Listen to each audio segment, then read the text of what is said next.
Welcome, everyone. Today, we are diving into the fascinating world of Mammalia classification. Think about the incredible variety of animals you know that have hair and feed their babies milk. You, your pet dog, the squirrel outside your window, and even the massive blue whale all share these unique traits. This places us all in a special club in the animal kingdom called Class Mammalia. But how do we organize such a massive, diverse family? Let us find out. Now that we know what makes a mammal, let us look at how we organize them. Imagine trying to organize a massive family reunion where some relatives lay eggs, some carry tiny babies in pouches, and others grow their babies fully inside a womb before birth. This is exactly what scientists do when they classify mammals. By looking closely at how these animals reproduce and survive, we can organize this wild, diverse family into a neat, understandable evolutionary tree. We divide this into three major groups based primarily on their reproductive strategies and developmental biology. This brings us to our first major group, the subclass Prototheria. Why does this group matter? Because they represent a crucial evolutionary bridge. Unlike the mammals we are most familiar with, prototherians do not give live birth. Instead, they uniquely lay shelled eggs. This group includes the fascinating monotremes, such as the platypus and the echidna. Even though they lay eggs like reptiles or birds, they still have hair and produce milk for their young, firmly placing them within the mammalian family tree.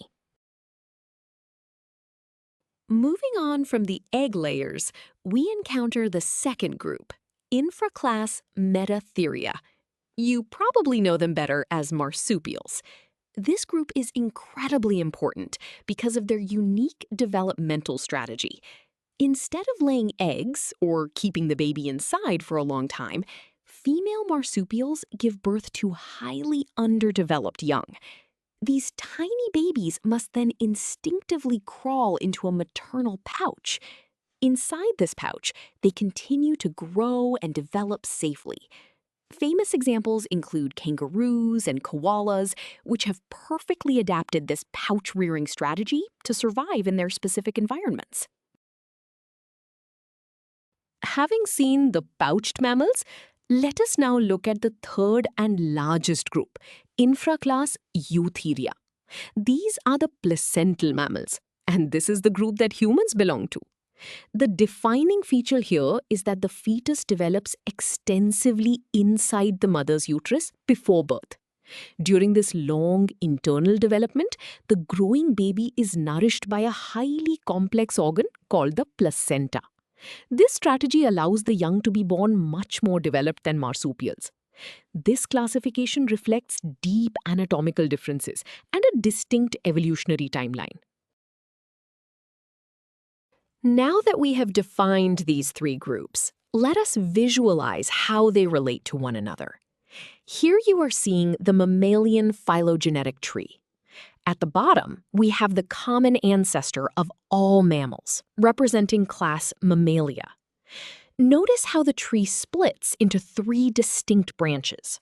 On the far left, the subclass Prototheria branches off, representing our egg-laying monotremes, like the platypus.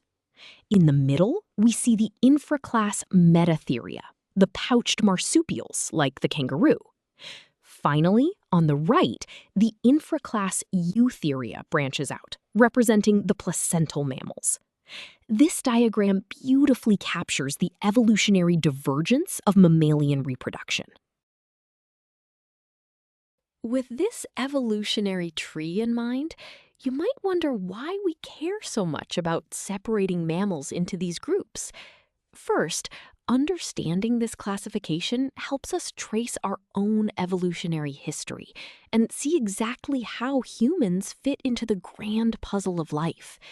It is also absolutely crucial for medical and veterinary sciences. Knowing the genetic and physiological closeness of different mammals guides everything from disease research to developing new life-saving medicines. Furthermore, conservationists rely heavily on these classifications to protect endangered species because different groups have entirely different ecological needs. Without this system, our understanding of biology would be chaotic. Understanding the broad groups is just the beginning.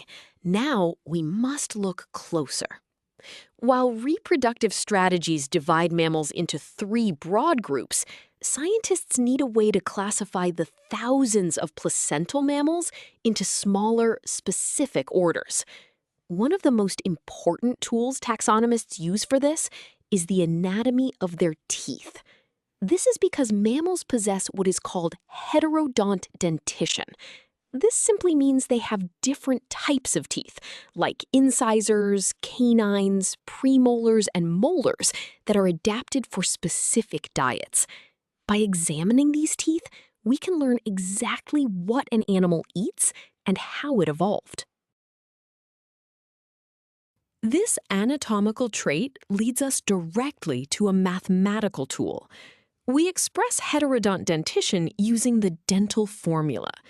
Conceptually, this formula calculates the total number of teeth in a mammal's skull by counting the specific types of teeth on just one half of the jaw and scaling it up.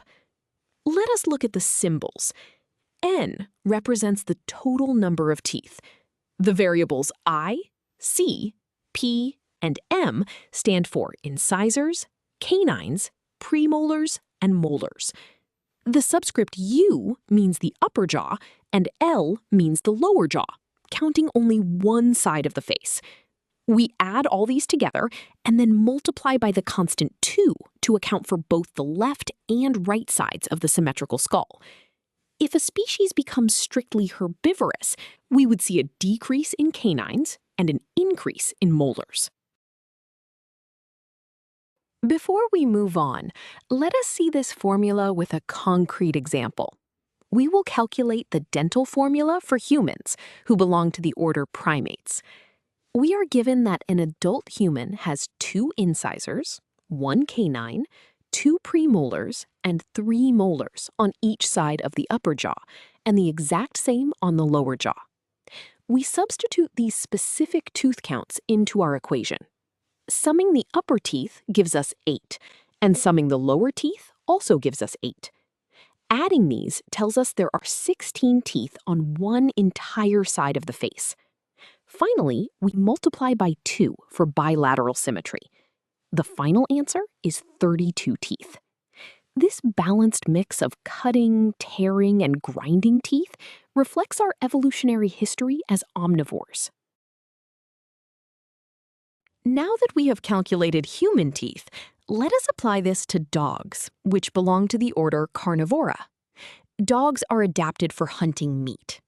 On one side of their upper jaw, they have 3 incisors, 1 canine, 4 premolars, and 2 molars.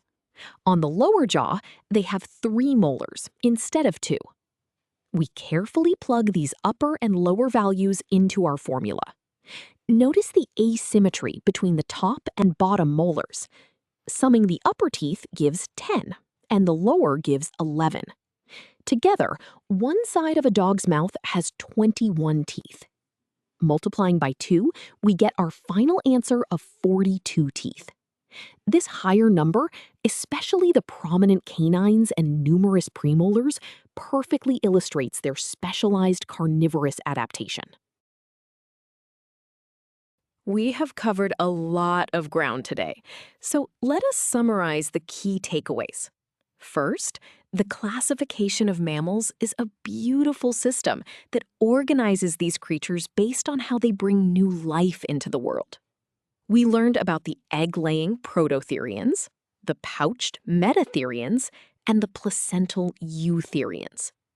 Finally, we saw how tools like the dental formula allow scientists to classify the massive eutherian group into specific orders based on their unique dietary adaptations.